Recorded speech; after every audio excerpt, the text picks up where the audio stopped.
우리 옆에 있는 분들과 다시 한번 인사 나누겠습니다. 잘 오셨습니다. 환영합니다. 이렇게 여러분들과 함께 또 예배를 드리니까 예전에 대청령 예배를 드리는 느낌을 또 갖게 되는데 오랜만이네요. 오랜만에 이 본당에서 여러분과 함께 말씀을 나눕니다. 여러분의 한 주간의 삶을 한번 돌아볼 때, 여러분이 생활하는 이 한 주간의 삶을 돌아볼 때 가장 많은 시간을 투자하고 있는 것이 여러분 무엇이라고 생각합니까? 한번 여러분의 일주일의 삶을 한번 체크해 보세요. 내 시간, 내가 가지고 있는 시간 중에서 가장 많은 시간을 투자하고 있는 것, 생각하고 있는 것, 마음에 품고 있는 것이 무엇입니까? 일반적으로 시간이라는 것이 불변의 가치가 있기 때문에 영어로는 소비하다, spend라는 단어를 함께 사용하고 있어요. 그래요. 이 시간이라는 것이 한번 지나가면 되돌릴 수 없는 것이지 않습니까? 그래서 대부분 쓰다, 보내다, 또한 낭비하다라는 표현과 함께 사용된다라는 겁니다. 그런데 어떤 표현과 함께 사용되든 간에 중요한 것이 있어요. 그것은 무엇이냐면 내 하루가 무엇에 가장 많은 시간을 투자하고 사용하고 있는지 한 번은 체크하고 넘어갈 수 있어야 된다는 겁니다. 우리가 크리스찬이고 또한 젊은 세대로 우리의 시간을 사용함에 있어서 우리가 가장 많이 시간을 사용하고 있는 것이 무엇인지는 알고 지나가야 한다는 것이 왜 그렇습니까? 지금 여러분이 사용하고 있는 그 시간에 따라서 결국 여러분의 미래가 결정될 것이기 때문입니다. 여러분의 노후가 결정될 것이에요. 어떻게 살아가는지가 지금 우리가 사용하는 그 시간에 따라서 결정이 된다는 겁니다. 그런데 이것보다 더 중요한 것이 있어요. 그것이 무엇이냐면 우리의 신앙적인 부분입니다. 우리의 신앙적인 영적인 상태예요. 우리가 어디에 우리의 시간을 사용하느냐에 따라서 우리의 영적 상태를 체크할 수 있게 된다는 겁니다. 우리가 얼마나 하나님을 생각하고 있는지, 우리가 교회에 대해서 또한 하나님 나라에 대해서 우리가 얼마나, 또한 우리에게 주어진 그 사명에 대해서 얼마나 많은 시간을 생각하고 사용하고 있는지에 따라서 저와 여러분의 영적인 상태가 결정된다라는 것이에요. 왜냐하면 우리의 시간이 많이 사용하는 그것이 바로 우리의 마음의 중심에 자리 잡고 있을 것이기 때문이에요. 여러분이 건강을 위해서 운동하는 데 시간을 쓰는 것에 대해서 나무라는 것이나 또한 그것이 잘못됐다라고 하는 것이 아닙니다. 여러분의 미래를 위해 공부를 하고 시험을 준비하는 것, 그것에 대해서 시간을 집중적으로 사용하는 것이 오히려 지혜로운 것이다 라고 말씀드릴 수 있어요. 여러분의 자녀를 잘 양육하기 위해서 준비하고 공부하고 또한 시간을 쓰는 것조차 이것은 부모로서의 마땅한 사명이기 때문에 이것 또한 당연한 것이다 라고 말할 수 있습니다. 그런데 중요한 것은 운동을 하고 미래를 위해서 공부를 하고 자녀를 양육하는 것에 대해서 우리가 시간을 쓰지만 그 시간을 투자함에 있어서 과연 우리의 마음이 우리가 집중하는 그 대상으로만 채워지고 있느냐라는 것입니다. 우리가 사용하고 있는 그 시간 속에서 우리의 그 집중하고 있는 그 일에만 집중하고 오히려 그 일 가운데 혹시 하나님을 빼뜨리고 있는 것은 아닌가라는 것이에요. 과연 우리가 시간을 투자하는 그것에 하나님이 함께하고 계십니까? 여러분이 투자하고 있는 그 시간 가운데 하나님이 함께 하시냐라는 것이에요. 돈을 벌고 자녀를 양육하고 미래를 준비하는 그 시간을 하나님과 함께 스펜드하고 있냐라는 것입니다. 만약 그렇지 않다라면, 우리가 그것에 대해서 놓치고 있는 부분이 분명히 있다라면 우리는 지금 우리가 사용하고 집중하고 있는 그것에 우리의 마음을 빼앗기고 있다라는 겁니다. 왜 빼앗긴다라는 단어를 사용하느냐? 원래 우리의 마음의 주인이 하나님이시기 때문에 그것을 빼앗기고 있다라는 거예요. 주인에게 오히려 빼앗고 있다라는 겁니다. 그것이 교회의 일이고 여러분 봉사이고 또한 여러분이 가지고 있는 비전이라 할지라도 그 안에 하나님이 없으면 그 교회의 일이, 그 봉사가, 그 비전이 정말 말도 안 되는 이야기지만 오히려 우리의 마음을 하나님에게서 멀어지게 만들 수도 있다라는 겁니다. 정말 심각한 도전이 아닐 수가 없어요. 우리가 하는 그 모든 신앙생활조차도 그 가운데 하나님이 없을 수가 있다라는 겁니다. 우리의 마음을 엉뚱한 데 빼앗길 수 있다라는 것이에요. 오늘 우리가 나누게 된 말씀은 이 사실을 우리에게 너무나도 적나라하게 보여주고 있는 말씀입니다. 오늘 말씀을 읽으면서 여러분들 그런 생각을 했을지도 모르겠어요. 조은하 목사님이 이런 말씀을 선택해가지고 내내 나오는 단어 중에 하나가 간음, 음행, 음란 이런 단어만 나오는 이런 성경 구절을 사용했을까라고 생각할 수 있지만 이 음행이라는 주제를 통해서 우리의 현실을 호세아 선지자는 정확하게 지적하고 있다는 겁니다. 과연 오늘 우리가 범하고 있는 음행이 무엇인지, 그리고 과연 우리가 무엇으로 우리의 마음을 채워서 그 음행에서 벗어날 수 있는지, 그리고 우리가 회복해야 할 것이 과연 무엇인지를 호세아 선지자는 오늘 말씀을 통해서 우리에게 도전하고 있다라는 겁니다. 그 말씀을 한번 오늘 말씀을 통해서 나눠보려고 해요. 우리가 나누게 될 이 호세아 말씀은 여러분들도 잘 아시겠지만 호세아라는 선지자를 통해서, 그 가정을 통해서 우리에게 메시지를 전해주고 있습니다. 호세아는 어떤 선지자였습니까? 질문이에요. 예, 호세아가 어떤 선지자로 유명하죠? 예레미야는 눈물의 선지자라고 유명하게 이름이 거론되고 있습니다. 호세아는 어떤 선지자로 알려지고 있습니까? 마스크를 써서 못 말하는 걸로 받아들이겠습니다. 사랑의 선지자라고 우리가 표현을 하고 있죠. 근데 왜 호세아 선지자가 사랑의 선지자라고 표현되고 있는가? 그것은 부정하였었던 자신의 아내 이 고멜을 사랑하고 그를 끝까지 품어주고, 심지어는 그 아내가 바람이 나서 다른 남자에게 가고 그 남자에게 또한 팔려서 창녀굴에 팔린 것을 호세아가 다시 돈을 주고 사오고, 그런 모습들을 통해서, 이 가정이 세워지는 이 모습을 통해서 하나님의 사랑이 어떠한 것인지, 이스라엘과 하나님의 그 관계가 어떠한 것인지를 보여주고 있는 말씀이 바로 이 호세아 선지자입니다. 그런데 그 당시에 이스라엘이 범하고 있는 죄, 이 호세아 선지자가 사역하고 있었던 그 시대에 이스라엘의 죄를 한마디로 정의를 내리면 이렇게 표현할 수가 있다는 거예요. 그들의 삶 가운데 만연한 음행이었다는 겁니다. 그들의 삶에 음행이요 너무나 만연하게 펼쳐져 있었다라는 것이에요. 그로 인해서 하나님께서는 이 호세아의 불행한 결혼 생활을 통해서 이스라엘과 하나님의 관계를 다시 한번 새롭게 세우고자 하시는 하나님의 뜻을 이 호세아 선지자를 통해서 말씀하고 계신 겁니다. 계속적으로 말씀하고 있는 것이에요. 그 버림받았었던 그 남편이었던 호세아가 아내를 사옴에 있어서도 은 15개와 보리 한 호멜 반을 가지고 아내이자 창녀인 고멜을 데려오는 그 여정을 통해서 하나님의 극진하신 사랑을 우리에게 보여주고 있다는 겁니다. 그 말씀이 호세아 3장 1절로 2절 말씀에 이렇게 표현이 되고 있어요. 호세아 3장 1절과 2절 말씀입니다. 우리 함께 읽어볼까요? 시작. 여호와께서 내게 이르시되 이스라엘 자손이 다른 신을 섬기고 건포도 과자를 즐길지라도 여호와가 그들을 사랑하나니 너는 또 가서 타인의 사랑을 받아 음녀가 된 그 여자를 사랑하라 하시기로 내가 은 15개와 보리 한 호멜 반으로 나를 위하여 그를 사고. 1절에는 하나님이 우리를 어떻게 사랑하시는지, 그리고 2절에서는 그 사랑을 호세아를 통해서 어떻게 보여주고 계신지를 우리에게 말씀하고 있어요. 하나님께서는 고멜과 같은 이 이스라엘을 끝까지 사랑하시되 포기하지 않으신다라고 말씀하고 있습니다. 그럼에도 불구하고 이스라엘은 어떠한 모습을 보입니까? 끝까지 하나님을 버리고 있어요. 그 마음에서 하나님을 지우고 있었다라는 겁니다. 이러한 사실을 오늘 말씀에서도 다시 한번 지적을 하고 있어요. 11절 말씀, 오늘 첫 구절을 보면 이렇게 이야기하고 있습니다. 음행과 묵은 포도주와 새 포도주가 마음을 빼앗느니라. 아멘. 하나님은 이스라엘 백성들의 마음이 무엇인가에 의해서 빼앗기고 있다라고 말씀을 하고 계셔요. 그것을 책망하십니다. 그 세 가지를 이야기하고 있는데 그 세 가지가 무엇입니까? 그 말씀 11절에 음행과 묵은 포도주와 새 포도주라고 표현이 되고 있습니다. 물론 이 세 가지를 일일이 다 거론하고 있지만 그럼에도 불구하고 원어적인 의미로 표현을 하면 이것은 한 가지의 의미를 담고 있습니다. 하나의 의미로 해석하는 것이 원문에 더 가까운데 그 의미가 무엇이냐면 풍요로운 수확을 통해서 육적인 즐거움을 삼았다라고 얘기를 합니다. 쉽게 말씀드리면 뭐라고 얘기하냐면 풍요로운 삶에 마음을 빼앗겼다라는 겁니다. 그들의 성공적인 삶에, 풍요한 삶에 그들의 모든 마음과 정신을 빼앗겼다라는 것이에요. 그럼 이렇게 질문할 수 있죠. 풍요로운 삶이 무엇이 문제입니까? 크리스찬들 항상 가난하게 살아야 됩니까?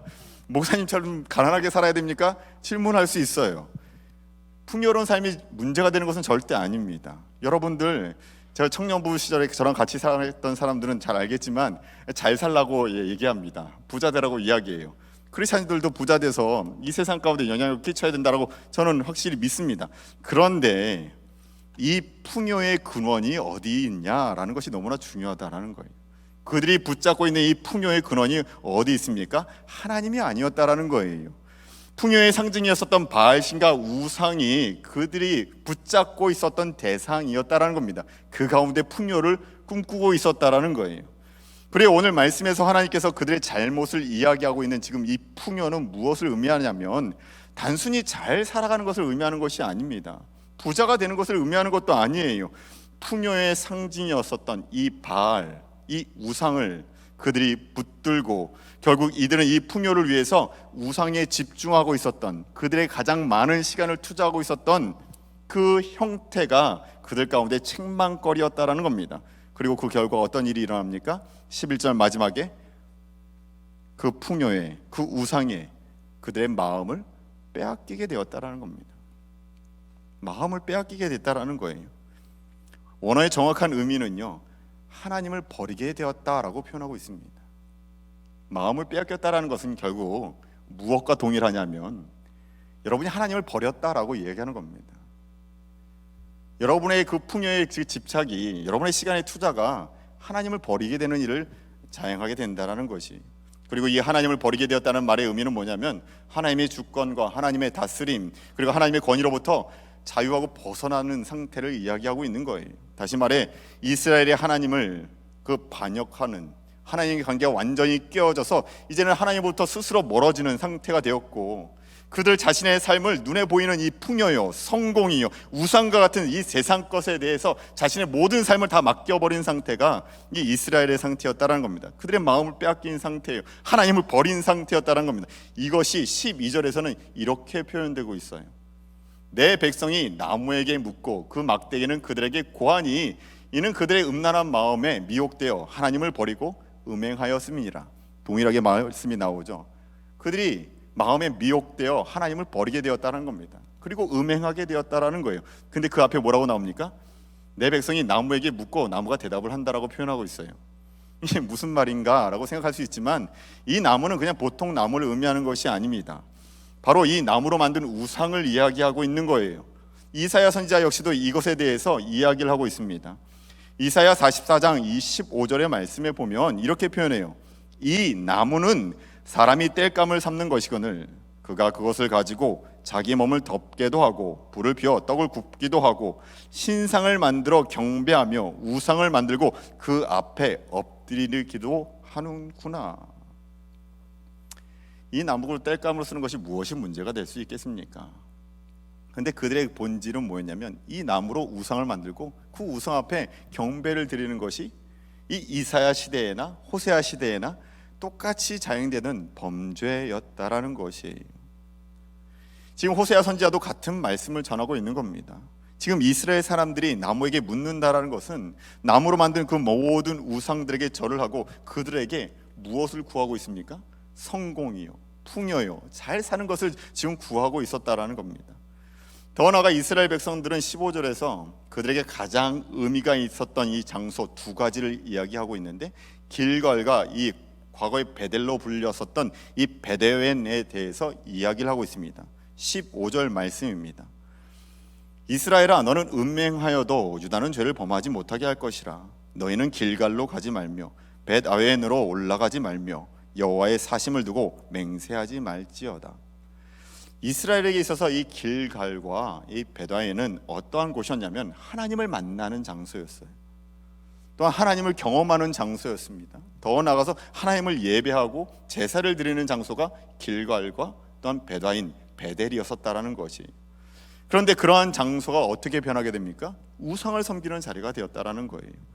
그들은 제사를 드리는 듯 했지만 이 이방신과 하나님을 혼합하여서 변질된 이상한 예배를 드리고 있었다라는 겁니다. 그렇다면 이 모든 사실, 지금 이야기했던 나무 또한 그 장소, 이 모든 사실을 종합해서 오늘 계속해서 이야기하고 있는 이 음행이 무엇인가, 간음이 과연 구체적으로 무엇인가 라는 것이에요. 성경에서 말하고 있는 간음과 그 음행, 이 간음과 음행은 다른 것이 아닙니다. 우리의 삶의 주관자로 섬겨야 될 그 하나님보다 물질, 풍요, 세상, 그 모든 것을 더 의지하고 그것의 마음에 빼앗기는 것이 음행이라는 거예요. 여러분이 무슨 불륜을 저질러서 성경이 그것에 대해서 지금 징계하고 있는 것이 아닙니다. 여러분이 너무나 자연스럽게 이 직장 생활하고 사회 생활을 하면서 이 물질에 대해서 또한 성공에 대해서 진급하는 것에 대해서 우리의 미래를 준비하는 것에 있어서 너무나 중요하다라고 생각을 하지만, 그런데 그것이 마치 하나님이 빠져 있는 상태에서 하나님이 우리의 삶을 주관하시는 것이 아니라 그 모든 것이 우리의 삶을 주관하는 것처럼 우리의 마음을 빼앗기는 것이 음행이다라고 얘기하는 겁니다. 간음이다라고 이야기를 하는 것이에요. 이스라엘이 죄악이 예배를 드리지 않은 것이 아니었습니다. 세상과 하나님을 향해서 숭배하는 그 예배를 동시에 드리고 있었기 때문에 문제라는 것이에요. 이스라엘이 하나님을 안 믿어서 버림받은 것이 아니에요. 우상과 하나님을 함께 믿고 함께 섬기고 있었기 때문에 버림을 받은 겁니다. 그리고 이것이 성경에서 말하는 간음이고 또한 음행이라는 것이에요. 그들이 두 명의 주인을 섬기고 있었다는 것, 두 명의 남편을 붙들고 살고 있었던 것이, 이것이 간음이고 이것이 음행이었다는 겁니다. 결국 이러한 간음행과 음행이 이 이스라엘 백성들을 어떻게 만듭니까? 세상의 마음을 빼앗긴 나라로 만들어버렸다라는 것이에요. 마땅히 우리의 마음에 계셔야 할 그 하나님이 아닌 세상에 그들의 마음에 가득 채워서 살아가고 있는 인생들이 되었다라는 겁니다. 이것이 그들의 음행이었고 이것이 그들이 하나님으로부터 버림을 받게 된, 징계를 받게 된 이유였다라는 것이에요.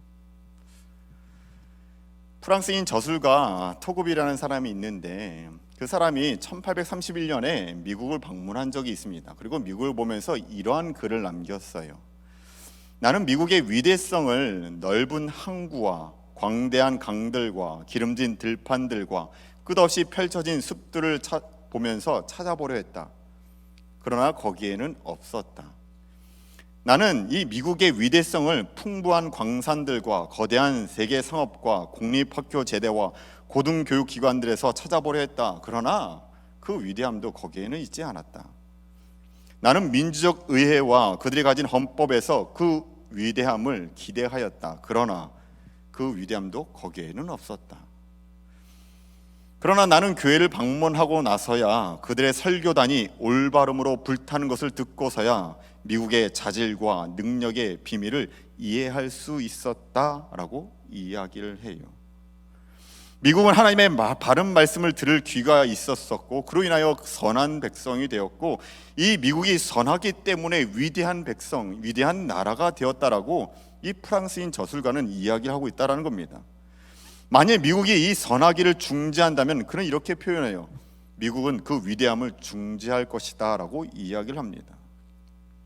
그래요. 호세아 선지자가 예언하던 그 당시 이스라엘 사람들은 역사상 두 번째로 가장 풍요로운 시절을 지내고 있었습니다. 엄청난 포도를 생산하고 있었고 그들이 포도주를 탐하고 있었다고 얘기하지 않습니까? 너무나 많은 수출이 그들 가운데 재정적인 부유함을 누리게 했었고 또한 두로를 통해서 세계 무역과 또한 상당한 부를 그들은 축적하고 있었던 그런 막강한 군대, 군사, 그런 나라를 만든 시기가 바로 이 호세아 시기였다라는 것이에요. 이스라엘의 들판에는 밀과 감나무로 가득 차 있었다라고 이야기를 합니다. 그런데 그 이유가 무엇입니까? 이렇게 풍성하게 된 이유가 무엇입니까? 그들이 열심히 농사를 하고 농사 기술을 잘 만들어서 그들이 이러한 풍요를 얻게 된 것입니까? 아니에요. 아니라는 겁니다. 그들의 하나님이 위대하셨기 때문에 그들이 위대할 수 있었다라는 거예요. 이런 풍요를 누릴 수 있었다라는 겁니다. 그들은 하나님께서 12절에 말씀하신 것처럼 내 백성이라 라고 말씀하셨기 때문에 그 위대한 하나님의 백성이었기 때문에 그들은 위대한 사람들이 될 수 있었다라는 거예요. 그들의 가진 기술과 능력 때문에가 아니라 그들이 믿는 하나님이, 그들을 백성 삼으신 하나님이 위대하신 하나님이었기 때문에 그들은 위대한 백성이 될 수 있었다라는 거예요. 그로 인해 그들은 하나님을 버리고 눈에 보이는 세상의 마음을 빼앗기게 되었을 때 그 위대함을 잃어버린 겁니다. 하나님 없이도 살만하니 하나님을 버리게 된 그런 영적인 상태, 그 풍요로움이 그들 가운데 가장 큰 저주가 되었다라는 거예요. 가장 무서운 벌이라는 겁니다.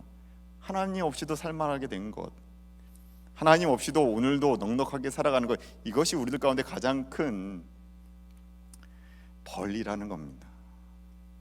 마찬가지 의미에서 앞에 이 프랑스 저술가가 미국을 바라보며 이 교회의 바른 말씀이 선포되고 강단에서 말씀을 들을 때마다 그 성도들이 듣게 되고 그 말씀에 반응하는 성도들이 있었기 때문에 위대하였다라고 말하는 것처럼 우리의 교회는 현재 이 위대함을 우리 교회 가운데 회복해 나가고 있습니까?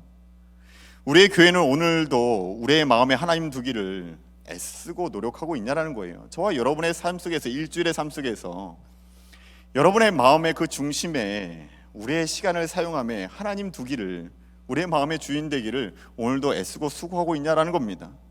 우리 교회의 위대함이 어디에 있습니까? 큰 건물 2개를 우리가 소유했기 때문에 우리가 위대한 교회입니까? 우리 교회가 아직 많은 성도들이 모여서 예배를 드리고 있기 때문에 우리가 위대한 교회가 되는 겁니까? 우리가 좋은 직장, 높은 연봉, 높은 학력을 가지고 있기 때문에 우리가 위대한 사람이라고 칭함을 받을 수 있습니까? 절대 그렇지 않다라는 것이, 어떤 이들은 교회에 많은 성도들이 모이는 것이 위대함의 척도라고 이야기할 수도 있어요. 목회의 성공이라고, 그 성공의 척도라고 이야기할 수도 있겠습니다. 그러나 교회의 위대함, 교회의 교회됨, 성도의 위대함과 성도의 정체성은 무엇인가를 소유하고 있어서가 아니라는 거예요. 무엇을 우리가 갖고 있어서가 아니라는 겁니다. 오히려 100년 전에 한국에 온 선교사님들께서 이 한국 땅을 바라보며 아무것도 가지고 있지 않는 이 한국 백성들을 향해 위대함을 보았다라고 이야기를 하고 있어요. 그 이유가 무엇이냐면 그 시대의 한국 교회 성도들 가운데 올바른 선택이 있었고 그들 마음 가운데 하나님이 주인 되어 주셨기 때문이라는 겁니다. 그 위대한 하나님께서 그들의 마음 가운데 있었기 때문이라는 거예요. 이것에 대해서 캠벨 선교사님은 자신이 쓴 책 한인 심중의 그리스도라는 책에서 이런 글을 남겼어요. 한번 잘 들어보세요. 한인 마음속에 위대한 분이 계셨다. 그리고 50년 뒤 한국은 위대한 국가가 될 것이다. 마치 예언과 같지 않습니까? 그리고 그 예언은요 그대로 이어졌습니다. 왜요? 그들 마음 가운데 그 위대하신 하나님이 계신 것을 이 선교사님은 볼 수 있었기 때문입니다. 정말 아무것도 없었던, 교회조차 건물조차 없었던 그 당시에 50년 뒤에 이 나라가 위대해질 것이라는 사실에 대해서 예언을 하셨다는 겁니다. 왜요? 그들 마음 가운데, 그 크리스찬들 마음 가운데 하나님의 살아계심을 봤기 때문입니다. 하나님이 그들 마음 가운데 있는 것을 선교사님은 볼 수 있었기 때문이에요. 그리고 결국에요, 기독교 역사가 100년도 되지 않아서 한국 교회는요 정말 기적적인 부흥을 경험하게 되지 않았습니까? 다른 이유 때문이 아닙니다. 그들 마음에 계신 그 하나님이 위대하셨기 때문이에요. 위대하신 하나님이 그들 마음 가운데 있었기 때문입니다. 그런데 현실은 또 얘기해야 되겠죠. 안타까운 것이 무엇입니까? 이 한국교회와 우리 이민교회, 한인 신앙인들의 위기를, 우리의 위기 안에 있지 않습니까? 많은 교회와 그리스도인들이 이 세상의 풍요 또한 성공을 위하여, 그 성공 자체가 위대함의 척도라고 생각하는 이들이 너무나 많아졌다는 거예요. 교회의 목적이 바로 부흥이다라고 이야기하는 이들이 너무나 많아졌다는 겁니다. 올바른 신앙을 중지하기 시작했다는 거예요. 그 결과 어떤 일이 일어납니까? 교회가 커졌어요. 화려한 건물들이 들어서게 되었습니다. 그런데 오히려 교회가 갈라지고 또한 세상으로부터 지탄을 받는 교회의 모습을 우리가 갖게 되었다라는 거예요. 결국 우리가 우리의 마음을 하나님 외에 다른 것에 빼앗기게 되면 우리의 위대함은, 교회로서의 본질과 신앙인으로서의 정체성은요 끊어질 수밖에 없는 겁니다. 중지될 수밖에 없는 거예요. 세상에 영향을 끼치는 교회, 세상에 그리스도의 향기를 바라는 그리스도인이 되기보다 오히려 손가락질 받는 종교 집단이 된다라는 겁니다. 왜요? 우리 기독교의 본질이 하나님이 빠져있는 그런 종교가 될 수밖에 없기 때문입니다. 그러나 이것은 반대로 이렇게 얘기할 수도 있을 것 같아요. 오늘 우리의 상황과 상관없이 우리가 가지고 있는 직업과 또한 우리의 스펙과 우리의 연봉과 전혀 상관없이 우리 역시 위대한 사람이 될 수 있다는 겁니다. 우리의 마음을 세상에 빼앗기는 것이 아니라 주님께 조금 더 우리의 마음을 드린다면 오늘 우리는 우리의 주변에 영향력을 끼칠 수 있는 그런 하나님의 사람이 될 수 있다라는 거예요. 다시 말해서 우리가 진짜 마음을 빼앗게 될 그 대상이 하나님이라는 사실을 우리가 인정하고 그분께 우리의 마음을 드린다라면, 우리가 그 대상을 정확하게 선택할 수 있다라면 우리는요 위대한 교회가 될 수 있고 위대한 하나님의 사람들이 될 수 있다라는 겁니다. 우리의 마음에 하나님 말씀을 두기를 진심으로 주님의 이름으로 축원합니다. 우리의 마음에 주님 두시기를 소망하며 살아갈 수 있는 저와 여러분이 되시길 소망합니다. 우리가 하는 모든 일에, 여러분이 하는 공부와 여러분의 직장 생활과 여러분의 육아, 그 모든 일들 가운데 하나님을 집어넣으시면 여러분의 세상 일을 하건 교회를 하건 그 가운데 선한 영향력을, 그리스도의 향기를 펼칠 수 있게 된다라는 거예요. 이것을 소원으로 삼고 살아가는 저와 여러분이 되시길 주님의 이름으로 축원합니다. 말씀을 마치려고 해요.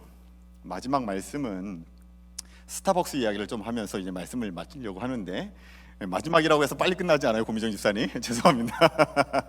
예, 우리 서정자매가 저에게 가끔 가다가 스타벅스 커피를 가져다 주고 있습니다. 예, 팬데믹 상황 가운데서도 열심히 가져다 주는데, 여러분들 스타벅스 커피 좋아하시나요? 예, 커피를 좋아하는 분들은 이 스타벅스 커피가 썩 좋지 않다라고 이야기를 합니다. 좋은 커피를 사용하지 않는다라고 이야기를 해요. 그럼에도 불구하고 놀라운 사실이 있는데, 항상 스타벅스를 보면 드라이브스루에 수많은 차들이 줄이 서 있습니다. 인앤아웃과 치필레와 이 스타벅스 이 세 군데는 언제든지 줄이 서 있어요.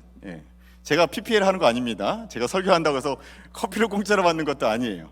그럼에도 불구하고 그런 게 현실이에요. 그런데 이렇게 잘 나가는 이 스타벅스 커피숍이 한번 위기를 만난 적이 있어요. 2000년대 중반에 큰 위기를 맞이했습니다. 혹시 그 이유가 무엇인 줄 아십니까?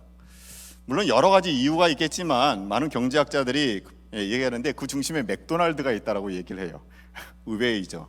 왜냐하면 그 시대에 갑자기 웰빙 붐이 일어났는데, 그로 인해서 이 맥도날드의 그 지출이 확 줄어들었다는 겁니다. 수입이 막 줄어들었다는 거예요. 그래서 이 맥도날드가 생존하기 위해서 선택한 것이 있는데, 커피를 팔기 시작했어요, 그때. 그리고 그 커피를 막 1불, 2불에 막 팔기 시작한 거예요. 너무 싸게 팔기 시작한 겁니다. 그런데 그것이 직격탄이 되어서 이 스타벅스가 영향을 받게 된 것이죠. 급격한 매출 저조를 보이고 마침내 위기를 맞게 되었다는 겁니다. 물론 스타벅스가 위기를 맞은 이유는 그 외에도 다양하게 있을 거라고 생각해요. 여하튼 중요한 것은 이렇게 스타벅스가 위기를 맞게 됐을 때 이 스타벅스 경영진들이 선택한 것이 있어요. 그것이 무엇이냐면 구원투수를 불러내는 거였습니다. 예전에 은퇴하였었던 CEO였던 하워드 슐츠라는 이 CEO를 다시 불러 세운 거예요. 애플이 위기가 있었을 때 스티브 잡스를 다시 불러 세운 것처럼 이 스타벅스도 똑같이 그런 일들을 했습니다. 그리고 나서 이 하워드 슐츠가 이 스타벅스에 다시 새로운 경영자가 되어서 돌아왔을 때, 그가 스타벅스의 문제라고 지적한 것은 이 맥도날드라는 외부의 문제가 아니었다라고 판단을 했어요. 오히려 자신들 내부에 문제가 있다라고 판단을 했다라는 겁니다. 그가 판단한 것은 무엇이었냐면, 이 스타벅스의 색깔을 잃어버린 것이 지금 이러한 위기를 봉착하게 만들었다라고 판단을 했다라는 거예요. 그리고 나서 세 가지를 결정했어요. 세 가지를 바꾸기 시작했습니다. 무엇을 했냐면, 첫 번째로는 그들이 원래 가지고 있었던 핵심 가치를 리마인드를 시키는 겁니다. 직원들에게 스타벅스의 정체성을 회복하기 위해서 애를 썼다라는 거예요. 두 번째로요, 바리스타 기본 교육을 전 직원들을 대상으로 다시 시켰다라는 겁니다. 모든 매장이 같은 수준의 커피를 만들기 위해서 원두를 만드는 거에서부터 커피를 만드는 방법까지 다 새롭게 다시 한번 교육을 시켰다라는 거예요. 모든 직원들을. 그리고 마지막으로 한 것이 있는데, 이게 가장 중요하다고 생각해요. 매장의 첫 느낌을 다시 돌려놓는 것이 그가 했던 거라고 합니다. 무슨 말이냐면, 그 당시 스타벅스는 매출이 떨어지기 시작하니까 임시 방편으로 치즈 샌드위치를 막 만들기 시작했어요. 그것을 팔기 시작했습니다. 오히려 치즈 샌드위치를 팔면서 어떻게 수입을 좀 얻으려고 노력을 했던 것 같아요. 근데 이 치즈 샌드위치의 그 버터 냄새하고 이 빵 굽는 냄새가 매장 안에 있는 커피 냄새를 다 뒤집어 엎었다라는 겁니다. 커피숍을 갔는데 커피숍 커피 냄새가 아니라 빵 냄새만 나더라는 거예요. 이 사실을 발견한 술추는요, 바로 치즈 샌드위치를 메뉴에서 화끈하게 빼버렸습니다. 그리고 이 세 가지 핵심 가치, 기본 교육, 첫 느낌, 이것을 강조하면서 스타벅스를 변화시켜 나갔다라는 것이에요. 커피보다 다른 것에 마음을 빼앗겼었던 그 모든 것들을 다시 회복시키기 위해서 애를 썼다라는 겁니다. 그리고 치즈 샌드위치와 같은 이 다른 것들을 포기해버리고 가장 기본적인 것, 커피에 마음을 주었을 때 다시 예전 이상의 매출로 올라가게 되었다라고 이야기를 해요. 그런데 이것이 오늘 호세아가 우리에게 도전하고 있는 것과 같지 않습니까? 우리 크리스찬들도 역시 마찬가지라는 겁니다. 우리가 그리스도인으로서 가져야 할 그 핵심 가치를 우리가 만약 다시 한번 리마인드를 하고, 우리가 그리스도인으로서 기본 훈련을 다시 한번 배워나가며, 우리가 세상에 빼앗겼던 우리의 마음을 다시 주님으로 채워간다면 너무나 당연히 우리는 우리의 정체성을 회복할 뿐만이 아니라 하나님이 기뻐하시는 그리스도인으로서의 그 위대함을 우리의 교회가, 우리의 성도들이, 우리 크리스찬들이 회복해 나갈 수 있다라는 것입니다. 우리 안에 원래 있어야 했던 그 주님 대신에 세상 것으로 가득했던 것, 그것을 과감히 포기해버리고 다시 우리의 마음을 주님께 내어드리게 될 때 거기에 우리의 사는 길이 있고 우리의 성공이 하나님의 영광이 될 수 있는 비결이 있다라는 겁니다. 우리의 부함이 우리의 만족으로만 맞춰지는 것이 아니라 하나님의 영광의 도구가 될 수 있다라고 이야기하는 것이에요. 그래서 호세아 6장 3절에서 호세아는 이스라엘에게 이러한 도전의 메시지를 던지고 있는 겁니다. 우리 함께 큰 목소리로, 너무 중요한 말씀이니까 한번 읽어보도록 하겠습니다. 함께 읽겠습니다. 시작. 그러므로 우리가 여호와를 알자. 힘써 여호와를 알자. 그의 나타나심은 새벽빛 같이 어김없나니 비와 같이 땅을 적시는 늦은 비와 같이 우리에게 임하시느니라 하리라. 아멘. 호세아가 이 이스라엘 사람들에게 무엇을 도전하고 있습니까? 여호와를 알자. 힘써 여호와를 알자라고 외치고 있어요. 여기서 말하는 알자라는 말, 안다라는 말은 야다라는 뜻으로 그냥 단순히 지식적 동의나 지식적으로 하나님을 아는 것에 대해서 이야기하지 않아요. 그런 알을 이야기하는 것이 아닙니다. 마치 부부가 몸을 부대끼면서 관계를 갖는 것처럼 그분과 삶으로 경험적으로 하나님을 알아가게 되는 그 알미, 바로 여호와를 알자라는 말씀의 의미라는 거예요. 결국 우리의 마음의 중심에 주님이 계실 때 알게 되는 알미, 바로 여호와를 알자라는 말씀의 의미라는 겁니다. 호세아는 오늘도 우리에게 이렇게 도전합니다. 여호와를 알자라고요. 참으로 감사한 것은 오늘 새벽 예배 말씀부터 담임 목사님의 1, 2부 말씀, 그리고 오늘 이 말씀까지 모두가 다 이 알에 대해서 이야기를 하고 있어요. 우리가 무엇을 알아야 할지, 우리가 붙잡아야 될 것이 무엇인지를 이야기하고 있습니다. 바라기는 세상에 빼앗겼던 우리의 마음, 세상의 선고가 풍요에 빠져있던 우리의 마음을 다시 한번 하나님으로 채울 수 있게 소망합니다. 그 가운데 우리를 향하신 여호와 하나님의 마음을 힘써 알아갈 수 있는 저와 여러분이 되시길 주님의 이름으로 축원합니다.